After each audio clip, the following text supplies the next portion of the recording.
Om Namo Bhagavate Vasudevaya. Hare Krishna. So, we continue our discussion on Bhagavad-gītā as it is. Yesterday we spoke about the third chapter, and Krishna points out in this chapter that every work, first he explains that no one can be without any activity, so everyone is forced to perform some work, willingly or unwillingly. But every work should be done as an offering, as a yaga actually, as a sacrifice for his pleasure. And if we perform our work in this way, we'll be free.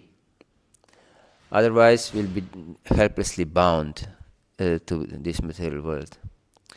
And he explains that we should, to Arjuna, that he should perform his duty in order to, even if he would be qualified to take sannyas, but he should give proper example to other people, and that he himself is performing duties. Krishna himself performs his duties, although he's completely beyond any duty, just to keep the society in proper order. Otherwise, he said that everything would just collapse if he wouldn't perform his duties. And then this not performing his duties will be the cause of Varna Sankara. And he explains that one should therefore perform his duties according to his nature, although one should understand that he's not this body and that only the material modes are working. But although we understand this, we should perform our work according to our acquired nature. Because we cannot give it up just like that. And the most problematic thing is lust, which destroys the knowledge of the living entity, or understanding of the living entity, proper consciousness of the living entity, and keeps the living entity bound in material world. So lust is the root cause of all problems, of all bondage. Yes, and it's intimately connected with wrath, with anger. It's the cause of anger, and anger is the cause of degradation, complete degradation. Yes, as explained by Krishna already in second chapter of Bhagavad-gītā. So he concludes with the idea that we should defeat this deadly enemy at the very beginning. By what process? Do you remember? Sorry? Yes, by regulating the senses. Niyamya bharatarshava. By controlling the senses with the intelligence, with spiritual intelligence. Because if we don't engage our intelligence, which can direct our mind, and the mind, of course, is the force that directs the senses, we cannot be successful. If we just artificially try to curb our senses, we will fail, as explained also in second chapter of Bhagavad-gītā. So now he explains the science in 4th chapter. And he says that this knowledge is coming through parampara. Yes. First he explained this knowledge to Vivasvan, and he explained it to his son, Ikshvaku, and so on. And then great kings were instructed in this way, but it seems to be lost, this knowledge of yoga, of how to connect with the Lord. And then he says something really important. Saivayam mayate dya yogah proktah puratana bhaktosi me sakachiti rahasyam hitatutamam. Who is qualified to understand this knowledge? And this knowledge is transcendental knowledge. It's and it's rahasya, means it's very confidential. It's secret knowledge. So we are here to hear secret knowledge, most secret. Yes. And only those who are bhaktosi me sakachiti can understand this knowledge. Only devotees can understand this knowledge, and who are, and not even the devotees who are worshipping the Lord in awe and reverence. So we should have friendly relationship with the Lord. Bhaktosi me sakachiti, because you are my devotee and my friend. Therefore, you can understand this. Rahasyam uttamam. Yes. That is the secret that is beyond this world of tamas. Yes. This tamas means darkness. And uttama is what is beyond darkness. Yes. So you can understand this because of these two conditions. And it's interesting that there are so many different commentators of Bhagavad-gītā who are not devotees. But in the beginning of Bhagavad-gītā, or in 4th chapter, they are completely disqualified by the speaker of Bhagavad-gītā himself, our Supreme Personality of Godhead, Krishna. He explains, no one who is not a devotee and my friend can understand Bhagavad-gītā. Yes. So it's sheer craziness if one tries to comment on Bhagavad-gītā if he's not a devotee. And not just craziness, it's cheating actually, outright cheating. And then in many different places of Bhagavad-gītā, also Krishna explains that only devotees, one may say, okay, devotional service can be understood by bhaktas, by devotees. But also jnana, Krishna explains in 13th chapter of Bhagavad-gītā. Yes. Iti kshetran tata jnanam gyayam choktam samasata mad bhakta itat vidgaya mad bhava upapadyate. Explains that this knowledge about kshetra, about the field or body, and iti kshetran tata jnanam, and about jnana, what is jnana and what is not jnana, and what is gyaya, what is the object of knowledge, these all things are understood by my devotee.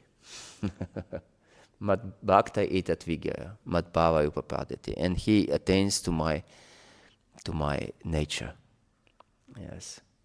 And then he explains in 11th chapter that bhaktya tvananaya shika ahamevam vidurjuna gyatun drashtun cha tatvana praveshtun cha parantapa, that only by devotional service I can be known.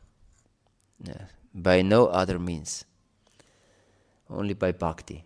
Bhaktya tvananya, and not by just bhakti, but by ananya bhakti, by pure devotional service.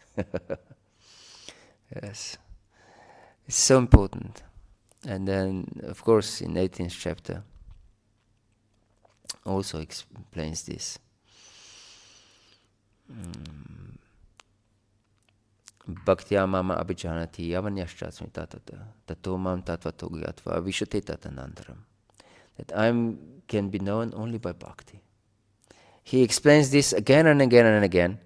And then in 18th chapter explains further that only by his mercy one can achieve anything. And then he instructs, become my devotee and surrender only to me. And those who explain this knowledge to the devotees are most dear to me, and never explain this knowledge to anyone who is not my devotee. So many references from Bhagavad-gītā that directly prove that this knowledge is just for the devotees, and that only devotees are able to understand it. There are still so many commentators of Bhagavad-gītā who try to present as those who understand the message of Bhagavad-gītā. It's completely against the words of Krishna himself. Yes. Hare Krishna.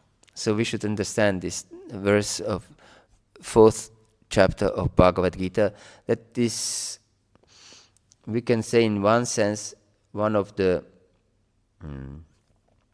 Paribhasha Sutras, that this verse explains who is able to understand Bhagavad-gītā. And all verses in Bhagavad-gītā should be aligned with this understanding. That therefore Prabhupada also, everything translates as devotional service.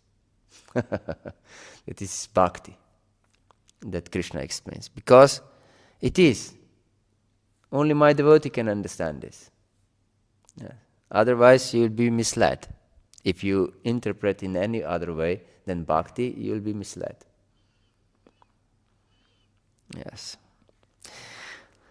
And then Arjuna expresses his doubt. How it's possible that you have taught this knowledge to Vivasvan, who took birth much before you? And then Krishna explains that you and I have been born many times, but I remember all my births and you don't. Yes. And it's true. Krishna is appearing in this world again and again and again, and he explains this. Yada yada hi dharmasya glanir-bhavati bharata abhyutanama dharmasya tadatmanam sarjamyaham paritaranaya sadhanam vinashaya dushkritam dharma sanstapanarthaya sambhavami yuge yuge. That I appear again and again to establish dharma. Whenever dharma is declining, I appear myself personally. Yes, and to destroy the atheists, the miscreants, and protect my devotees. I appear again and again. And he explains here again that I protect my devotees, sadhus. And those who know the principles of my appearance and activities, they will achieve transcendental abode. Yes. And then he says something really important. Ye atamam prapadanti tam stateva bhajamyaham mama vartmanu vartanti manushah partha sarasha. He explains that in whatever way we surrender to Krishna, he will, as Prabhupada translates, reward him accordingly. He uses this word, reward. But actually he uses the word bhaja. Yes. Yetam mam prapadantis tam sateva bhajami. That means worship, actually. Or we can say, I will respond accordingly. According to your worship, I will worship you back. That means that Krishna advocates complete freedom, actually. Because everyone is completely surrendered to Krishna, if he knows or not. Yes. Even most ardent atheists is completely surrendered to Krishna. Yes, but they don't know. Yes, and Krishna explains this in 9th chapter of Bhagavad-gītā. Yepyanya devata bhakta yajante shraddhayanvita tepi mam eva konta yajante vidipurvakam. That all those who have some different gods, and everyone has one god in his life, even if this god is his own body and mind, which he worships, they worship only me and no one else. But if one is not consciously devoted to Krishna, he worships me in the wrong way, and therefore he will fall down. Yes. So everyone is worshipping Krishna and is completely devoted to Krishna only. But Krishna responds according to our relationship with him. So if we are atheists and materialists, Krishna will respond accordingly. So he will hide himself from such a person completely, and he will give him strong faith in atheism, which is also explained in 7th chapter, that he himself gives faith yes, to whatever we want to believe. Because he explains in 4th chapter also that if one is doubtful, he cannot be happy in this life or in next life. For doubtful soul there is no happiness. So whatever faith we have, Krishna will make it stronger. Yes, that we can be at least happy in our position to some degree. Yes. So, because we cannot live without faith. Everyone has faith. Yes. Actually, human being is a being of faith. Even if he is atheist, atheist has also faith. Faith that there is no God. He cannot prove in any way. But actually, one who is atheist is most fanatic personality. Yes. His faith is sheer fanaticism, because he cannot establish his faith on anything.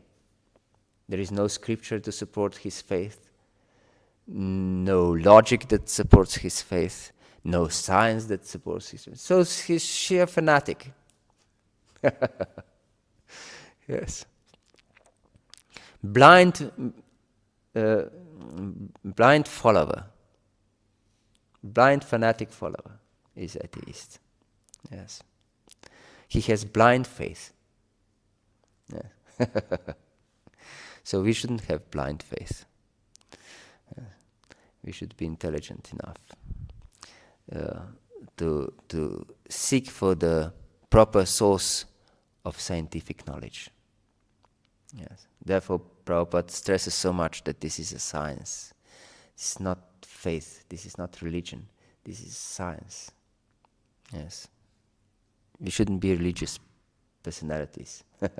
We should be scientists, spiritual scientists. Therefore, it's so stressed in Shastra that jivasya tattva jigyasa. You live just to inquire, just for the spiritual research.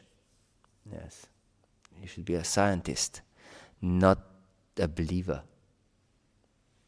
Yes, and this, of course, demands some activity, some conscious endeavor. It's easy to be just a believer. Yes, you just believe and just believe in Jesus. Yes, and you'll be saved. No. Even Jesus said, "Why you're calling me my Lord, but you don't follow my instructions?" Yes. So I don't recognize you as my followers. Yes. Yes. It's in the Bible. Yes. Why are you calling me my Lord, but you don't follow my instructions? Yeah. Yes. So, yes, one shouldn't be a believer. One should be a scientist. To search for the absolute truth. This is sadhana. This is sadhana. Yes. So, yes.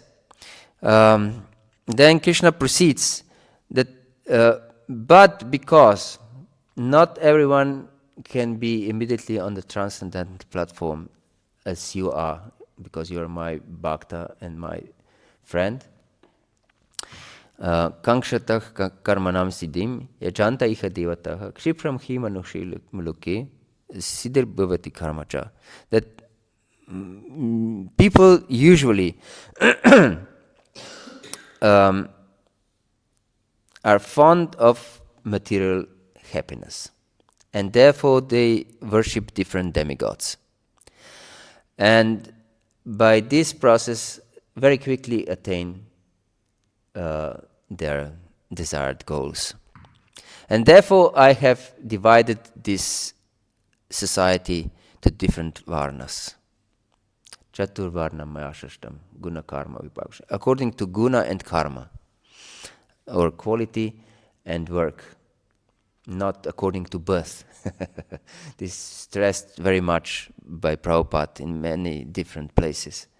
That Krishna didn't divide the society on the basis of birth, but on the basis of qualities one has, and on the basis of work, what work we perform. Yes. And Krishna also confirms this in this verse. So, and as explained by Prabhupada in many different places, this Varnashram Dharma is not meant for the devotees actually, but for the society in general. Yes. Because devotees are beyond Varnashrama Dharma. It's an offense to see a devotee as Brahmana, Kshatriya, Vaishya, or Shudra. Yes. This is offensive. Devotee is completely beyond this, or should be completely beyond these bodily designations. And we are taught by Lord Chaitanya, Naham vipro na charnara patir na pivesha na shudro, Naham varnina chagriha patir nova na stoiterva, Kintu pruden nikila paramananda purnamnitabdir, Gopi bhartu patakamalayor dasa dasa dasa. Lord Chaitanya himself, who came as a devotee to teach everyone, he explains, I'm not a Kshatriya, Vaishya, Shudra, or Brahmana, I'm not sannyasi, although he was a sannyasi, or vanaprastha, or grihastha, or anything like this. But I identify myself only as a devotee of a devotee of a devotee, of the Lord who sustains the gopis. That means Vrindavan Krishna. Yes. And this is one of the principles we discussed last year here, that he accepted from Brahma Madhva Sampradaya, that we accept only Krishna's deity. We are devoted to worship of Krishna. And from other sampradayas also, from Nimbarka Sampradaya. He accepted complete shelter of Srimati Radharani and Gopi Bhava.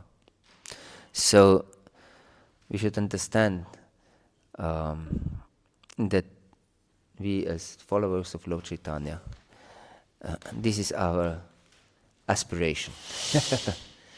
Shipanchatattva ki jai. And Lord Chaitanya just confirmed, appeared.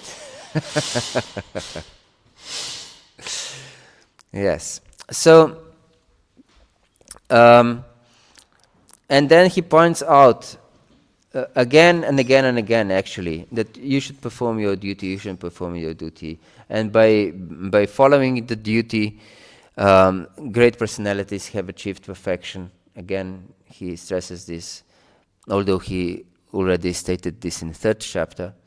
And then he explains that it's very important to understand what is karma. Sometimes we may think that it's not so important, this karma, but the whole 6 chapters are dedicated to this by Krishna. And he himself says that if one understands this properly, he'll be free, actually. Yeah. Yes. And that it's very difficult to understand karma, but one should understand it. And then he explains different yagyas, or different types of sacrifices. But before he explains these different sacrifices, he says something very important. Brahmarpanam brahmahavir brahmagno brahmanahutam brahmaiva tena gantavyam brahma karma samadhina. That if you perform your sacrifices on the transcendental platform, then everything becomes transcendental. As Prabhupada points out many times, if you engage a microphone in Krishna Katha, microphone becomes transcendental. And Krishna explains the same. Yes, Brahmarpanam Brahmahavir. Our intention becomes Brahma. Our offering to the fire becomes Brahma. The fire itself becomes Brahma. Everything becomes Brahma, or spirit, if it is meant for Supreme Spirit, for Krishna. Yes, then everything becomes transcendental. And then he explains different yagyas. And if we perform these yagyas with proper understanding for Krishna's pleasure, then we can achieve all perfection. Yes, and he concludes this topic of yagyas by explaining the process, and he says tad vidhi pranipatena pariprashnena sevaya upadikshanti ti gyanam gyaninas tattvatarshana, that you should surrender to Guru to understand this properly, because everyone, as explained in 3rd chapter, has to perform yagya or sacrifice for the Lord's pleasure. And how to perform it, you should know this from those who have seen the truth. Yes. So surrender to Guru and ask relevant questions and render service. Render service. First, we should pranipatana. We should fall in front of Guru. That means what this fall down means only complete surrender. Yes, complete surrender. And complete surrender means that one is superior personality. And one doesn't have any ulterior motive. Just surrenders. Not like Arjuna at the beginning, who said, "But I will not fight." This is not complete surrender. This is not pranipatana.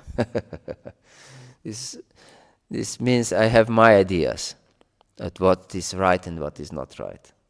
We shouldn't have ideas what is right and what is not right. Of course, we shouldn't be cheated either. Therefore, there are these three checking points of Guru, Sadhu, and Shastra. So if Guru is not a so-called Guru, is not a devotee, he's not bona fide. So he's fit to be rejected. Yes. Because only devotees know. We have proven from so many different statements of Krishna himself that only devotees know what is right and what is not. So Guru must be a devotee, must be a Vaishnava. If he's not a Vaishnava, he must be rejected. Yes. So yes, surrender to Guru who has seen the truth. And only devotees have seen the truth. Yes, as explained by Krishna. And in this way, you should understand that all beings are in me, and they are mine. He explains this. Yes, every living entity actually is Krishna's property. So we shouldn't exploit our other living entities or harm them unnecessarily. Yes. It's interesting, by the way, that complete ahimsa is not possible, as we mentioned in one of our discussions, because we said that it's a very cruel world. Ahastani sahastana napadani chatushpatam falgunitatra mahatam jivo jivasya jivanam. That one living entity lives on the expense of another. Yes, so complete ahimsa is not possible. Therefore, we can see many times it is mentioned nati himsa. Ati means too much, and nati himsa means not too much violence. Yes, so certain violence is unavoidable. Yes. But not excessive violence. Excessive violence is not allowed. So, yes. And we live with some living entities in symbiosis. Do you know the word? Coexistence. For example, with cows. Cows, people serve cows. They should serve cows. Of course, not modern people are killing cows. They're sheer exploiters, and therefore they are punished by Yamaraj.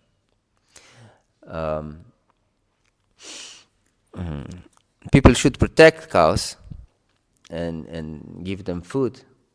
And cows are, of course, feeding the people with their milk.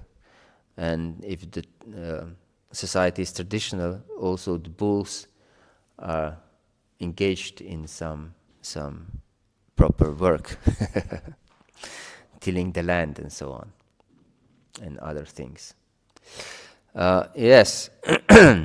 So, and this transcendental knowledge, Krishna explains, nahi ganena sadrasham pavitram iha videti, tatsvayam yoga sansidas kalenatmani vindati.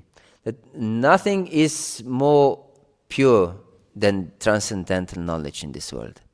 Yes, and when one acquires this transcendental knowledge, he can achieve all bliss, actually.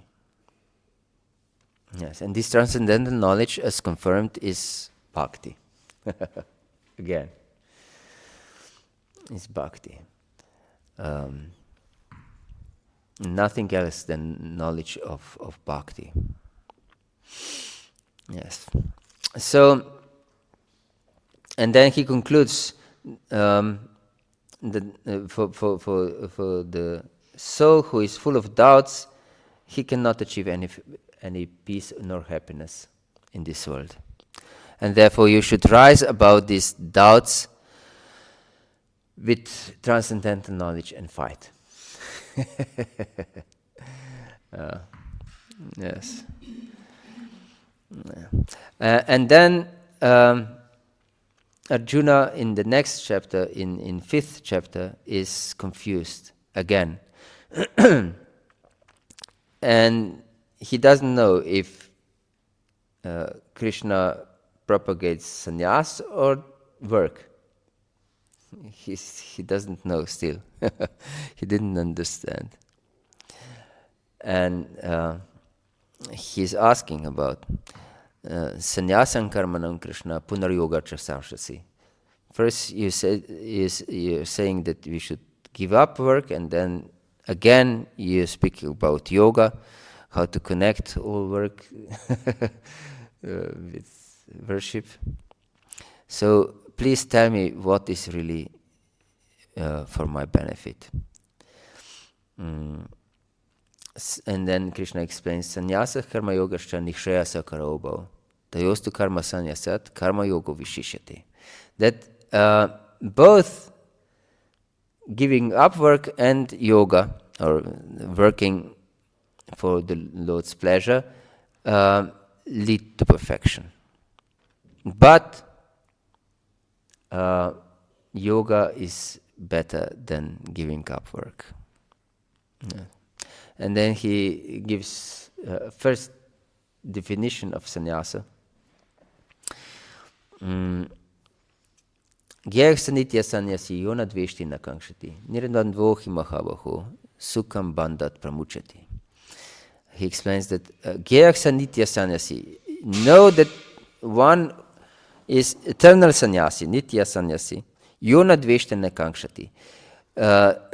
If he doesn't yearn for material things, that means that he doesn't have material desires, and he doesn't hate anything. Dveshti means to hate anything. And we discussed this, raga and dvesha, before, few times already. Yes, that this raga and dvesha are based on bodily identification. And because we identify with this body, we are attached, or this is raga, attached to things that support our existence, and we hate, and this is dvesha, everything that we consider it's endangers our existence. Yes. So one who is beyond this raga and dvesha can be happily situated in his swarupa, actually. Yes. And so only fools, says Krishna, consider that these two paths of sannyasa and of yoga are different. They are the same. Yes, and they lead to the same result. But he warns Arjuna next that if you give up sannyasastu mahabaho dukkhamaptuma yogata, if you just give up every duty, you will just be miserable. Dukkhamaptuma yogata. So if you don't engage in yoga, but only you want to give up things, you'll just be miserable and nothing else. So you should engage in service. Yes, so you should perform your work. You should fight. And then explains that that even great sages perform their work. Again and again, he stresses out that they perform their work just to get purified. Just to get purified. And then he explains that our faculty, our mind, our abilities, bodily abilities, mental abilities, everything should be used as a service for Krishna. Tat budayas tat atmanas tanishtas tat parayana gachanti apunaravritim gyana nirduta kalmashaha. Yes. Tat means Krishna, like Om Tat Sat. That is explained in 17th chapter. Tat is one of Krishna's names, and Om and Sat also. And here literally means that. And we have many times, Prabhupada explains that this mantra of Mayavadis is Tattvamasi, that you are that, or you are God. They interpret this Tattvamasi as you are God, actually, which is, of course, nonsense again. But here Krishna puts it out that tat budayas tat atmanas. So you should engage your intelligence in me, and you should engage your atma, your heart, your existence in me. Yes. Tat budayas tat atmanas, tanishtas, your determination, your faith should be put on in me. And thus you will achieve all perfection. Yes. And don't be the plaything of material hopes and pleasures. Yes. Go beyond this. Be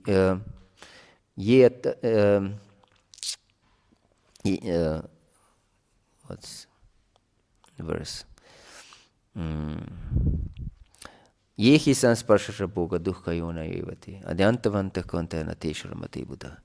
That don't seek pleasure in this world, because all pleasures have their beginning and their end, and they give birth, dukkha yonaya, they give birth to misery. Yes. Because more we are attached to something, more we suffer than when we lose it. More we suffer. So one who seeks happiness in this world, he'll suffer all the time, actually. Constant suffering.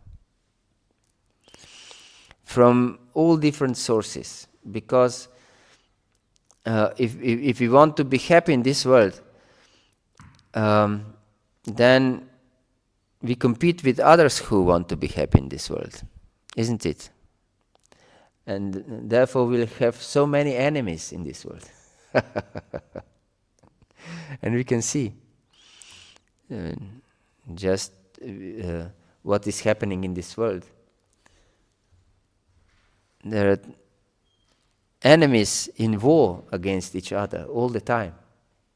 Even if it's not, if they don't shoot each other, they shoot each other with words and and different plots against one another and so on. Isn't it? Yes. So, yes, this trying to enjoy this world means complete misery on every level of existence. Yes. So don't try to enjoy this world. Be aloof. Yes. That doesn't mean that we reject this world. No. We are put in this world with the sole purpose to serve and with nothing else. So if we have this idea, yes, I'm a servant, then we can live happily for the whole eternity. Yes, if we have this mentality. But this mentality is, of course, against all instincts. Yes, because instincts are material. And instincts want us to be master. And this master mentality means misery. Constant hatred, constant fight and constant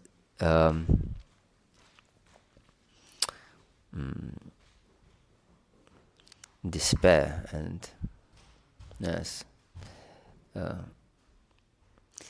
and suffering, actually. So Krishna therefore says in very next verse of this, Shaknoti hevayak sadum prakshariram mokshanat kama krodot bhavam vigam sayuktak sastuki nara. Who is sukhi? Who is happy?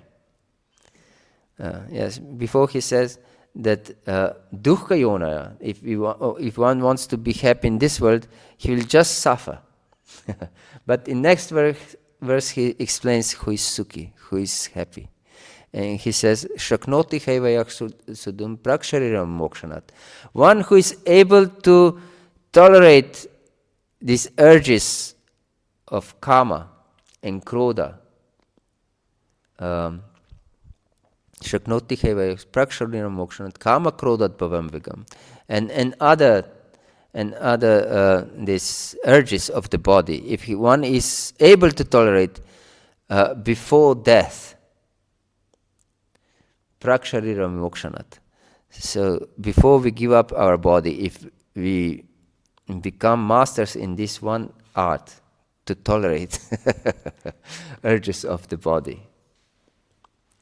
Yes, because there are many urges of the body, as explained by Rupa Goswami in the first verse of Upadeshamrita. Vacho vegam manasa krodha vegam jihva vegam udarapasta vegam etan veganyo vishaketa dire sarvam apivam pritivim sasishyat. So devotees should be able to tolerate these urges of the body and thus become happy. Because if we are not slaves of these urges, then whatever happens, we are perfectly happy, in peace, because we know it's Krishna's mercy.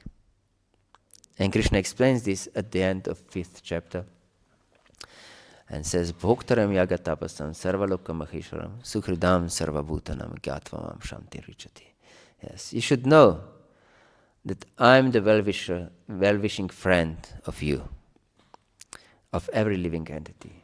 So if you just surrender to me and don't try to enjoy this material world, you'll be happy. Because I'm your protector, I'm your well-wishing friend. Yes, and everything belongs to me. And all these different sacrifices and austerities, whatever is not pleasant in this world, is meant for my pleasure. So live in this way and you'll be perfectly happy. Yes, this is the secret. This is the secret. And therefore, it's possible to achieve shanti or peace if we understand this. And therefore, Prabhupada called this verse as peace formula. Yes. How to achieve inner peace and also peace in this world. If we accept this simple fact that Krishna is in charge, and not only that he's in charge, that he's the boss, but that he's also well-wishing friend. Yes. Hare Krishna. Is there any questions or comments? Yes, please. Arjuna again asks, beginning of 5th chapter, if he should sannyasa or karma. First you tell me it's better with sannyas, and then you tell me to induce me to work or yoga. But where does Krishna say that? Where does he understand Krishna to tell him to take sannyas, to renounce? Yes. Where is he telling him that? Tyaktva karma palasangam nitya tripta nirashra karmanya biparvitapi neva kinchit karoti saha. he says that you should give up all tyaktva karma palasangam, attachment to the fruits of your work. Actually, it's not about really, he's not explaining about sannyas.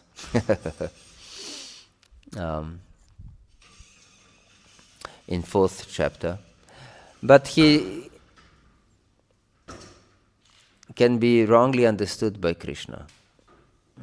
Different explanations. Also, when he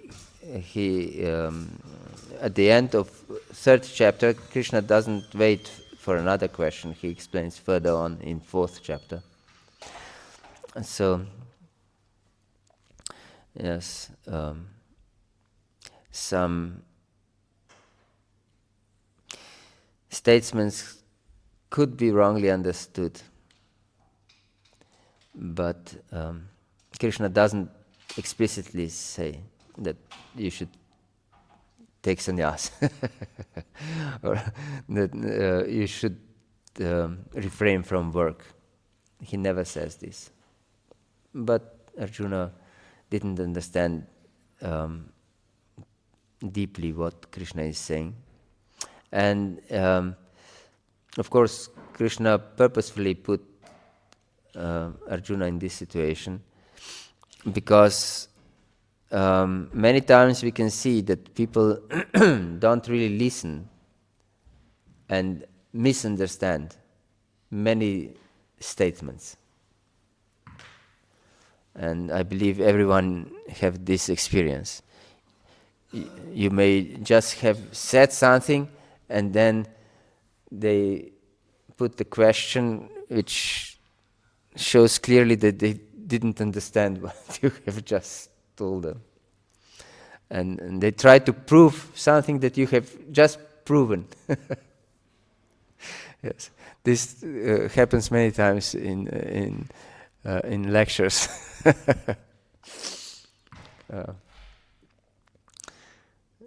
Someone doesn't listen very attentively and then wants to prove some point seemingly against what you have said, but he just confirms what you have explained.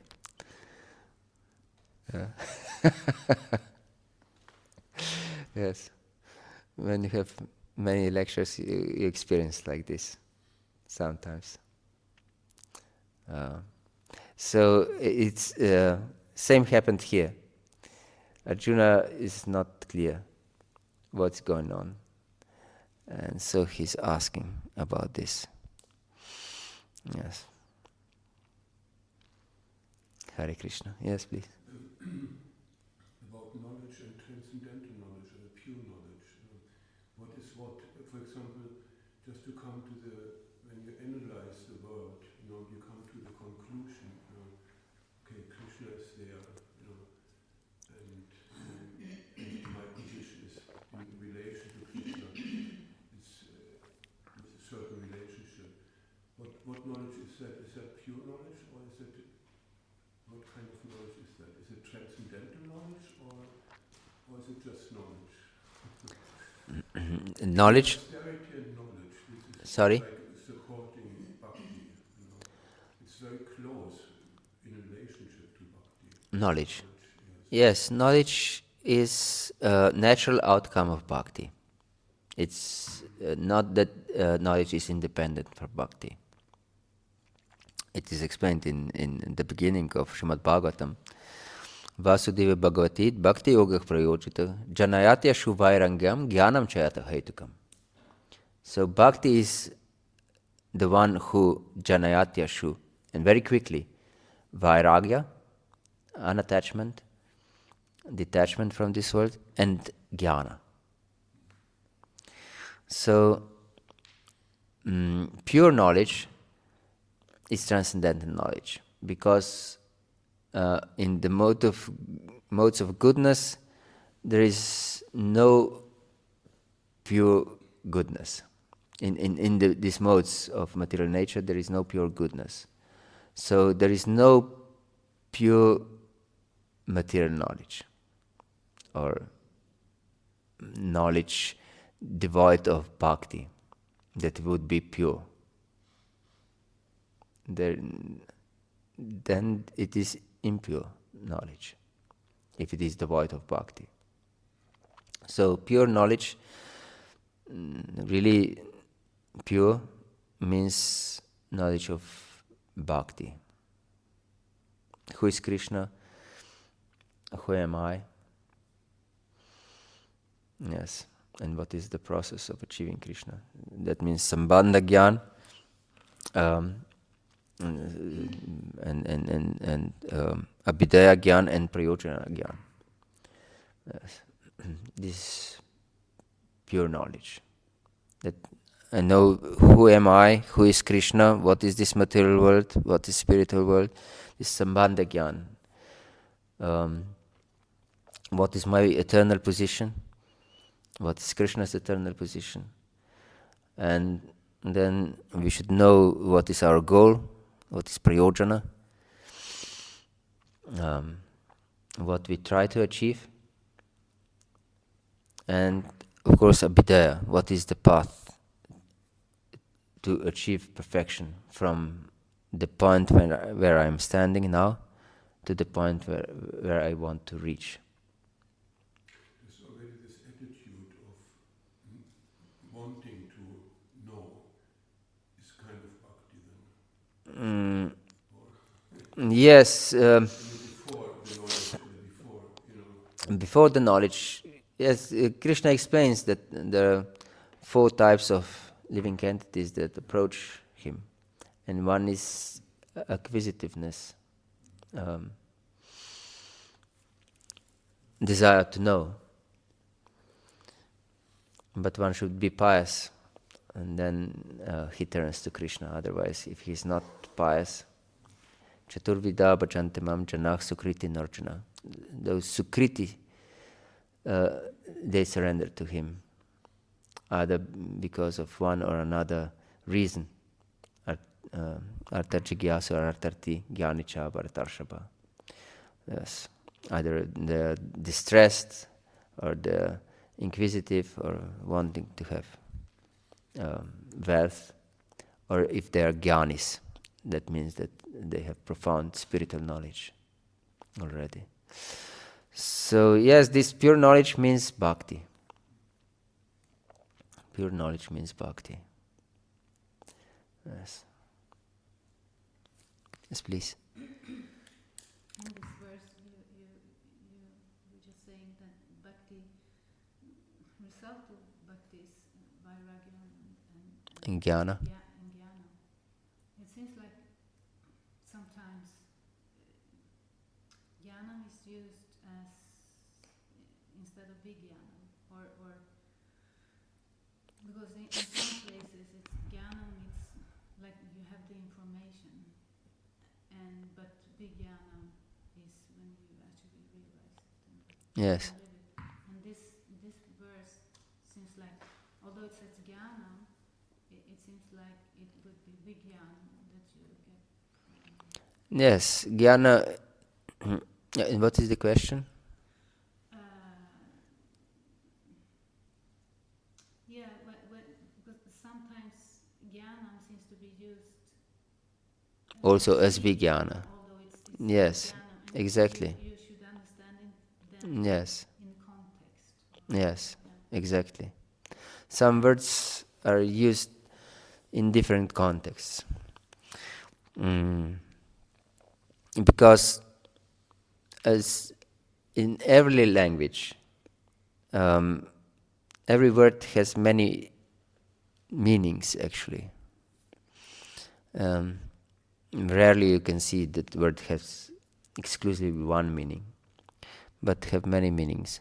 And therefore, a few verses later, Sutta Goswami explains, Vadanti tattva vigyas tattvam yach jnanam advayam.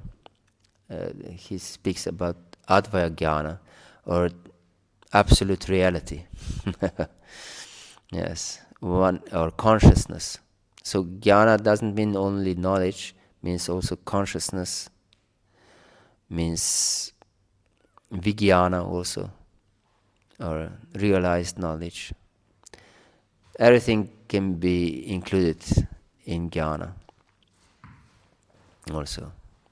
So yes, proper knowledge is, of course, realized knowledge.